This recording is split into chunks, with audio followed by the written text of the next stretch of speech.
तेलंगाना में और कर्नाटक में हमारी सरकार है और वहां पे हम जाति जनगणना के कॉन्सेप्ट को डेवलप कर रहे हैं। तेलंगाना में हम जनता के साथ डिस्कशन करके जो हमारे कास्ट सेंसस में सवाल जाएंगे वो सवाल हम डेवलप कर रहे हैं और बहुत बेहतरीन सजेशंस आ रहे हैं, जनता से आ रहे हैं और हम लाखों लोग से डिस्कशन कर रहे हैं। जाति जनगणना का आइडिया मैं आपको बताना चाहता हूं, झारखंड के युवाओं को बताना चाहता हूं। देखिए, हिंदुस्तान में कम से कम 50% पिछड़े वर्ग के लोग हैं। कोई जानता नहीं कितने हैं, और जो पिछड़े वर्ग के युवा हैं, मैं आपसे बात कर रहा हूं, आपकी आबादी कोई जानता नहीं है, आपकी भागीदारी भी कोई जानता नहीं है। दलित 15% है, आपकी आबादी लोग जानते हैं मगर आपकी भागीदारी कोई नहीं जानता।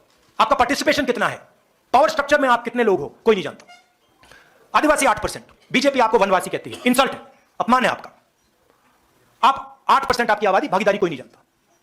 मगर जब मैं मीडिया के मित्रों को देखता हूं, कॉर्पोरेट इंडिया को देखता हूं, जुडिशरी को देखता हूं, प्राइवेट अस्पताल, प्राइवेट यूनिवर्सिटी, प्राइवेट कॉलेजेस, इनके मालिकों की लिस्ट देखता हूं, मुझे ना कोई आदिवासी दिखता है, ना कोई दलित दिखता है, ना कोई पिछड़े वर्ग का दिखता है।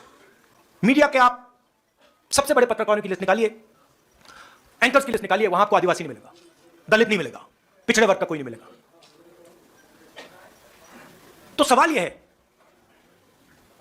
कि 73% दलित, आदिवासी, पिछड़े लोग हैं और इनका हिंदुस्तान के पावर स्ट्रक्चर में कितनी जगह है, कितना पार्टिसिपेशन है? इस सवाल का हम जवाब निकालना चाहते हैं। मैं जानता हूं कि नरेंद्र मोदी जी ने 20-25 अरबपतियों का 16 लाख करोड़ रुपया कर्जा माफ किया है और मैं यह भी जानता हूं कि अगर हम उन कंपनी के मालिकों की लिस्ट निकालें, उनकी सीनियर मैनेजमेंट की लिस्ट निकालें, जिन लोगों को करोड़ों रुपए की सैलरी मिलती है, उस लिस्ट में आपको एक दलित नहीं मिलेगा, एक आदिवासी नहीं मिलेगा, एक पिछड़ा वर्ग का व्यक्ति नहीं मिलेगा। मतलब हिंदुस्तान का उसमें रिप्रेजेंटेशन है ही नहीं। इसलिए हम जाति जनगणना की बात कर रहे हैं। इसलिए मैंने पार्लियामेंट हाउस में प्रधानमंत्री के सामने कहा कि देखिए, हम करेंगे, हम पता लगाना चाहते हैं कि 73% के पास कितनी भागीदारी है, कहां कहां है ये लोग। मनरेगा की लिस्ट में मिलते हैं, मजदूरों की लिस्ट में मिलते हैं, लाइन लगी हुई है। हम पता लगाना चाहते हैं हिंदुस्तान के पावर स्ट्रक्चर में कहां है। जाति जनगणना का यह कॉन्सेप्ट है और यह क्रांतिकारी कॉन्सेप्ट है। इससे हिंदुस्तान की राजनीति हमेशा के लिए बदल जाएगी। क्यों बदलेगी? क्योंकि 21वीं सदी डेटा की सेंचुरी है। डेटा जो 20th सेंचुरी में तेल काम करता था, उसको ब्लैक गोल्ड कहते थे, अब डेटा वो काम करेगा। ये सोने से भी मतलब कीमती चीज है। हम देश का डेटा निकालना चाहते हैं। हम पता लगाना चाहते हैं कि इन संस्थाओं में ओबीसी कितने, दलित कितने, आदिवासी कितने। हम पता लगाना चाहते हैं कि हिंदुस्तान में जो धन है, जो जीएसटी है, वो कहां जा रहा है, किसके हाथ जा रहा है। सिर्फ अरबपतियों के हाथ जा रहा है या गरीबों के हाथ जा रहा है, किसानों के हाथ जा रहा है, और ये कौन है? तो एक प्रकार से मैंने कहा, आप डॉक्टर के पास जाते हो, डॉक्टर एक्सरे लेता है, आपकी हड्डी का एक्सरे लेता है। वो क्या है? वो डेटा है कि भैया फ्रैक्चर है, कहां कहां फ्रैक्चर है। ये हम जाति जनगणना से करना चाहते हैं। जाति जनगणना का कॉन्सेप्ट मैं आपको बताता हूं। और जो ओबीसी युवा हैं, दलित, आदिवासी युवा, गरीब जनरल कास्ट के युवा, ये आपके लिए जरूरी है। माइनॉरिटीज के युवा, ये आपके लिए जरूरी है, समझना जरूरी है।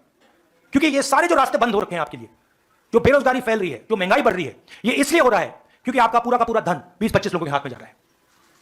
छोटे व्यापारी, जैसे मैंने भी बोला, छोटे व्यापारी जो देश को रोजगार देते हैं, खत्म किए जा रहे हैं। तो ये हमारा लक्ष्य। जाति जनगणना के बाद हर आदिवासी युवा को पता लग जाएगा कि हिंदुस्तान के पावर स्ट्रक्चर में आदिवासी कहां है।